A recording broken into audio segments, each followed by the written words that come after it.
So I wanted to make some follow-up videos after I made videos about Don Marquis's Why Abortion is Immoral and Judith Jarvis Thomson's A Defense of Abortion. And taking a little looky-loo around YouTube, the same name kept coming up, Trent Horn. And it was familiar to me because someone in the comments section of one of those philosophical abortion argument videos had mentioned his name. So I figured I'm just going to go unscripted, old school, jump in, reaction style, and see what happens. Don't worry. If I make a complete mess of this, I will not publish it. Yeah, I probably will, let's be honest. So let's take a look at what Trent has to say in this video in which he is rebutting the violinist argument. Regarding the violinist argument, I had a question regarding one of the responses I've seen you and many other people give about it, which is to pretty much say, like, your kidneys is not for the purpose of plugging into someone else and having their blood circulate through it. Your kidneys for Right. you, but the uterus is for the child growing in the womb. It's for other bodies. Right. I just had a question regarding like whether or not this response is sufficient enough to show abortion is impermissible, or even sufficient enough to properly refute the violinist argument. And the reason why I ask this is because it seems in a way to commit the appeal to nature fallacy, which is to say just because something has a purpose or is within nature doesn't necessarily make it right. Under the logic of the purpose of the uterus, would it then also be impermissible for a man to blind himself, or for him to cover his ears, or walk with his Right. hands and write with his feet? Yeah. So I'm just not entirely sure that the purpose of the uterus, this analogy would be enough. Do you have any response to this? In talking about the purpose of the uterus versus the purpose of a kidney, and the violinist analogy, for those who aren't familiar, is imagine you wake up one day plugged into an unconscious violinist, and the Society of Music Lovers is using your body to use your kidneys to filter his blood for 9 months to save his life. If you are allowed to unplug from him, why can't a pregnant woman, quote unquote, unplug from the unborn child in her womb? All right, I'm jumping in because I realized something while I was editing this that's going to be important for Trent's argument, and it might help him out. In his explanation of the violinist argument, he forgot a relatively important feature, which is the Music Lover Society chose you because your body chemistry was unique. You were the only person in the world that could plug in and effectively filter the violinist's blood for them. So just keep that in mind, because I think it might help him, might hurt him, but he definitely forgot to mention it. And in order to show this does not prove that abortion is permissible, you have to show the cases, the violinist. Okay, right off the bat, I'm jumping in because, just a reminder, as I tried to point out when I'm presenting Thomson's argument as best I can, it's really, really clear that she is not offering an argument in that paper to say that all abortions are permissible. She's trying to point out weaknesses in right to life arguments. So that's why it's called a defense of abortion. She's defending abortions against a specific category of arguments. Those that rely on the notion that because the fetus is a person, it has a right to life, and that right to life entails that a woman needs to carry the fetus to term. So I just want to make sure, I am positive there's lots of people who are using the argument in general to defend abortion, but it can't, and it was never designed to defend against all abortions. In fact, in the paper, Thomson very clearly says that there are some abortions that ought to be impermissible. And pregnancy, they are disanalogous. This is an argument by analogy, and you have to break down the analogy. The biggest one right off the bat that people notice, even many college students I speak to, they only use this to defend abortion in the case of rape. Because you'll say, okay, well, in the violinist example, you didn't choose to be signed up to that. It just kind of happened to you. But if you engage in an act where let's say you'll be plugged into the violinist, then it's just a totally different animal. Totally right. The violinist argument is only designed to be successful in arguing that pregnancies that were the result of rape are permissible even if the fetus is a person. That was the entire explicit purpose of the original argument. Thomson's really, really clear about that. So I'm not sure that counts against the argument. unless people are borrowing it and using it to try to say that all abortions are permissible because of the violinist argument. So that would be one disanalogy. The other is the fact that unplugging from him, you're not causing him to die. You're just choosing to not save his life. Something else was already killing him, his kidney failure. But with abortion, the unborn child's perfectly healthy. So abortion does not fail to save the child. It takes a child who's already healthy and then starts the fatal sequence of events and kills the child. Difference between killing versus letting die. This makes me want to do videos on Philippa Foot and Judith Jarvis Thomson's kind of back and forth that made famous Foot's trolley problem. And the trolley problem variations is killing versus letting die.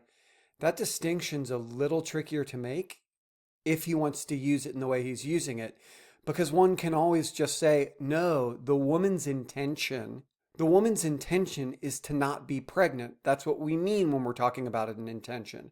What is the agent's goal or purpose with the action? No pregnant woman ever, I'm sure there's probably an exception to this somewhere that someone will find, is to kill the fetus.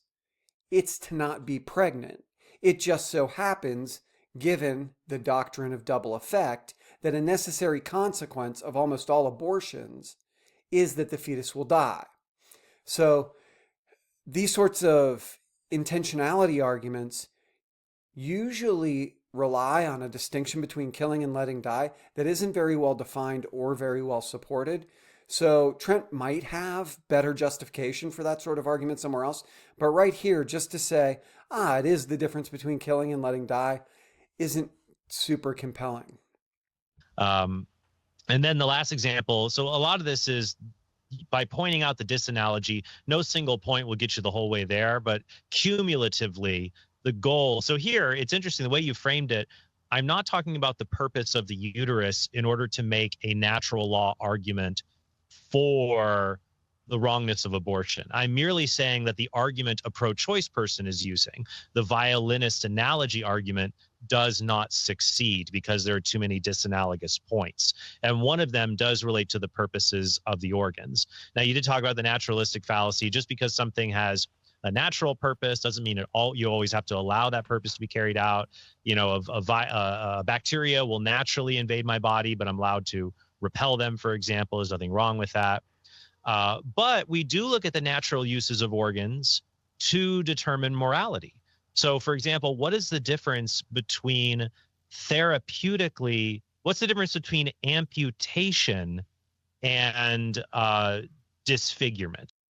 Okay, I'm before this amputation and disfigurement business gets started, I'm a little bit thrown by what he's trying to do, and I think he might be too a little bit. And I would love to hear from Trent and hear a better explanation, or if people know of videos where he gives a better explanation, I'd love to hear it.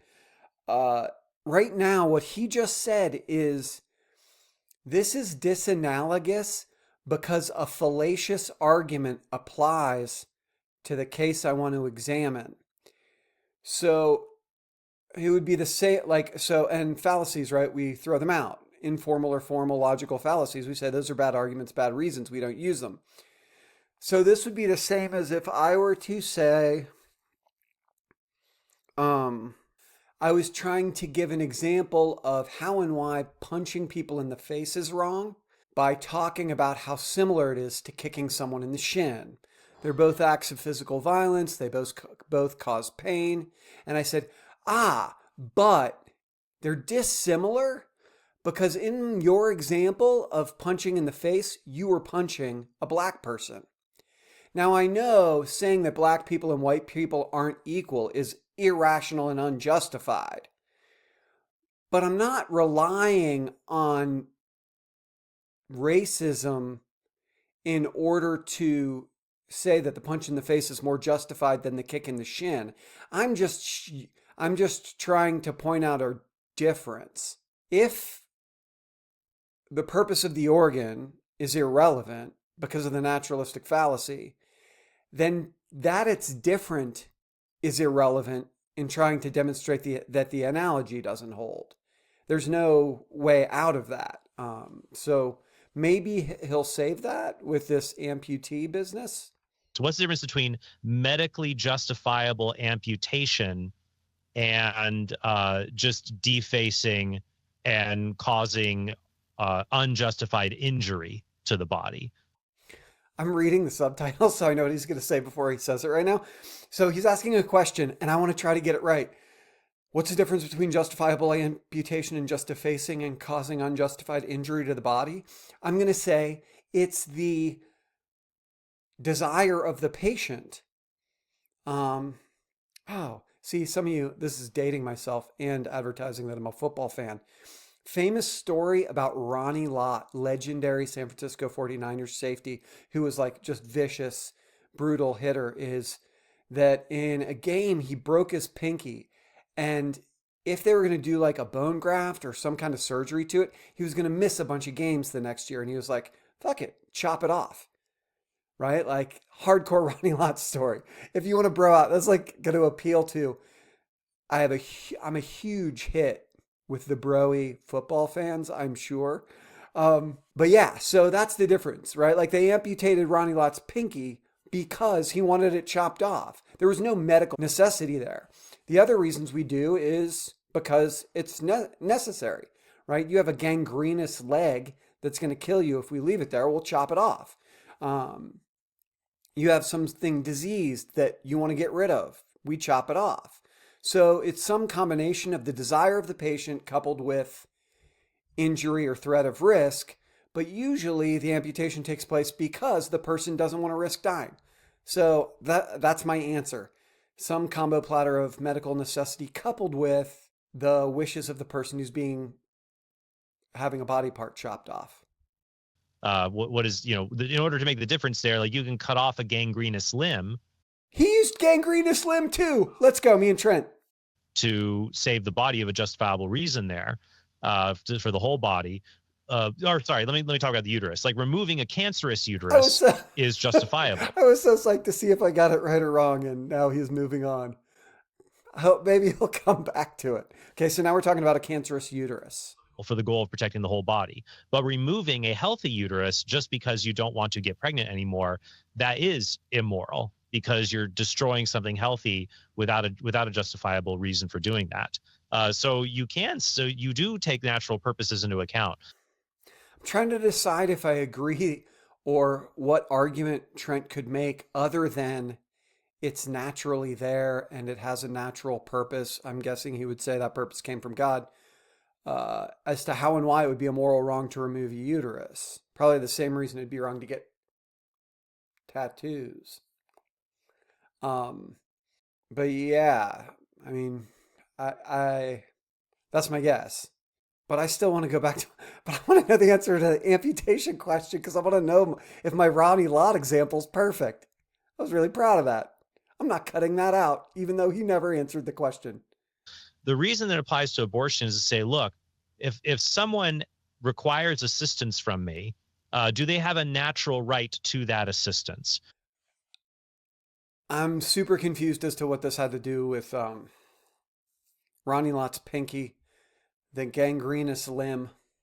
Trent and I are on the same page, so he's got to be, well, I don't know if sharing an idea in common with me is a good thing. And the uterus. So we'd say, for example, that children have a greater right to assistance from their parents than from other people. In fact, this came up in my debate with David Boonen many years ago. I don't see where the relevance of the amputation, the hysterectomy, or that is. So if you're watching this, I'm sure Trent isn't. I would love to know the answer to that question. Or if any of you have a link to a video, clearly he is a really prominent figure in anti-abortionist stuff, and he seems very nice. Please send me in the direction of the video because I'd love to see what his answers are regarding those questions. Ronnie Lott's, it's all going to, abortion really comes down to Ronnie Lott's pinky. Stanford, Boonen is probably one of the most famous academic defenders of abortion. His book is a classic on the subject. It's called The Defense of Abortion. And in the debate, I asked Boonen, suppose a woman, we have two women, right? One walks by in a field and discovers a child in the field abandoned. And another woman who is pregnant walks by, let's say she becomes pregnant through rape, and she gives birth to a child in a field. Or I don't even think I include the rape question, but either way, she gives birth to a child, leaves the child in a field. Are both of those women equally morally responsible for the child? I think most people would say that the mother who gives birth in a field and the child is there has more of a responsibility to that child. So this is really interesting. I wonder if I'm guessing this dude's pretty popular. Let's see how many views this has. 10,000 views. So way out of my league, but he's not Mr. Beast. But this sounds very familiar to a handful of comments people have made responding to that Thomson video.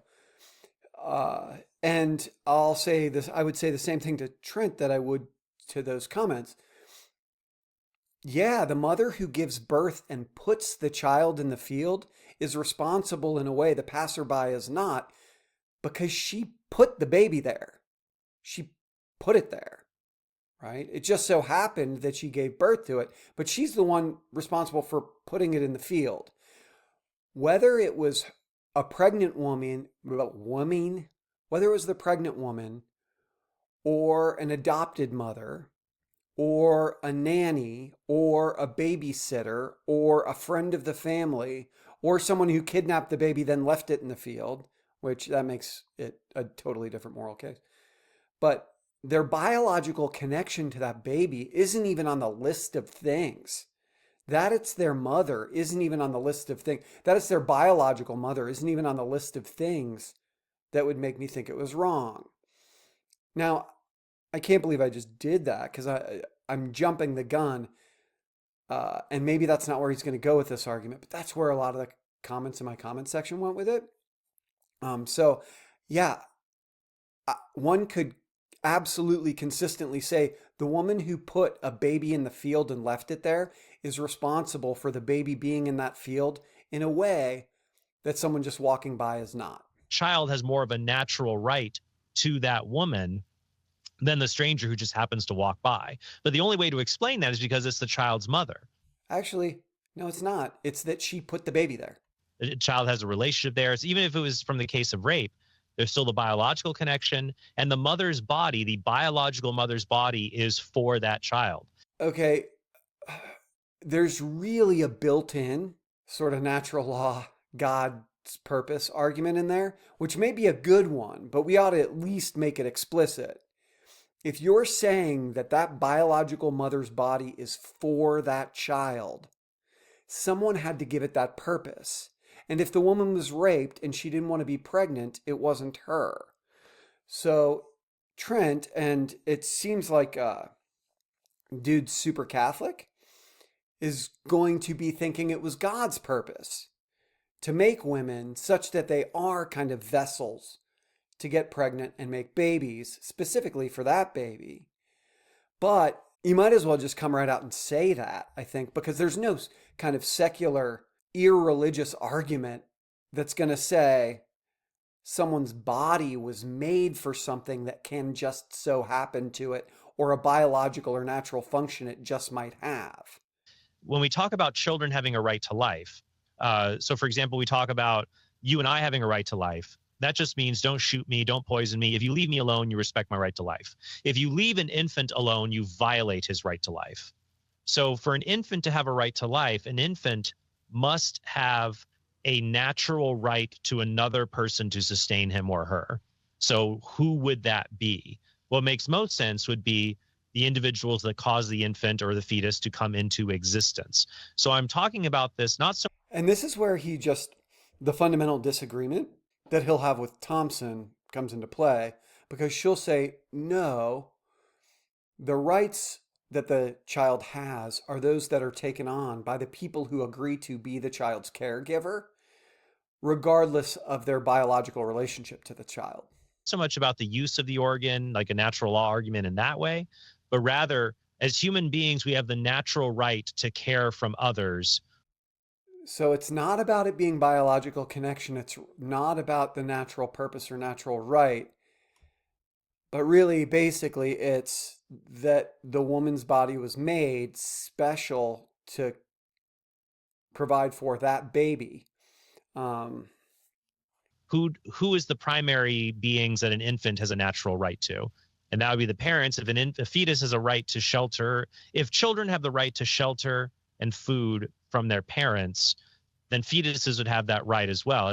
So if children have the right to food, clothing, shelter from their parents, and Thomson would say they absolutely do, from the parents who agree to take them in, take them on, and they do that once the baby's born, they sign up. They can't refuse that. Once they said, we are this child's parents, we didn't put them up for adoption, we're taking the baby home, and we're going to care for that child, they've agreed, and they can't rescind it. The uterus is the organ precisely to provide that to a child.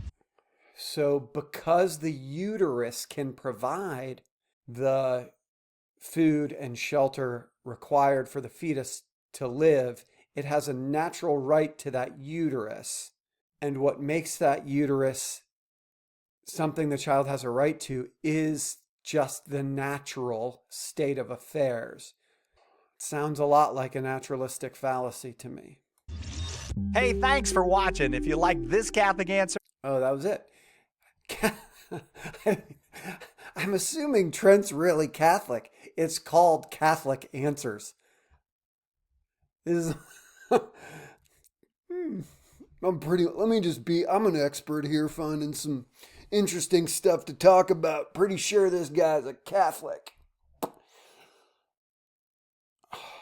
Well, I don't know where Trent was going with those arguments. So here is where I only realized after editing that this might be Trent's misunderstanding or confusion, is maybe he never read the entire violinist argument and forgot that really, really important feature of the case, which is that in the violinist argument, the person being plugged in, you, is the only person on the planet who can provide the life-saving resource of their kidneys to the violinist. So if he's trying to follow through on his original promise to say that the two are disanalogous, maybe because he just never read the paper or understood the full problem or forgot that portion of it, once we factor that in and say, hey, look, Trent, this doesn't make it different than the case because the fact that the woman's uterus is the only thing that can provide for that particular child is not different than the case of the violinist, then we're back to thinking that the only thing he can be appealing to is some natural, biological, or divinely granted purpose. And then we're back to the naturalistic fallacy. It's really difficult when you're put on the spot like that to come up with really good, coherent arguments. And I don't think I would bet dollars to donuts that if he were to look back on that, he'd be like, yeah, that wasn't a perfect, seamless presentation of the ideas I have. So I'd love to know where a better kind of formulation or presentation of his more complete argument is. But so far, I feel like he very much did not get around the naturalistic fallacy. He's just kind of making a natural law argument and trying not to. The only thing I think he could say to justify some sort of biological connection or the biological purpose or a proper function sort of argument for the uterus being the thing that provides for the child, and therefore the woman has an obligation to extend the use of the uterus to the child, would be that God gave it that purpose, which I'm sure he wouldn't have a problem with. But I think a lot of people would, because you're going to really need a whole bunch of justification, likely in the form of some explanation of who, how, and why that purpose was given to the uterus and why that purpose matters. Because as the original caller said, there's plenty of things we do that we say aren't the primary purpose of a particular organ that we're not going to say are profoundly morally wrong. That's probably a pretty bad example, because the wink double snap guns is so cheesy as to border on being objectively morally wrong. But no one's going to say that was the purpose of my eyelid, to wink, nor was like the proper function of my hands to give you that. But no one's going to say I'm doing something profoundly morally wrong. So I hope that gave people stuff to think about. I would love to hear more of what you think about. Certainly this video is going to create more questions than answers. Thank you so much for the time. Bye.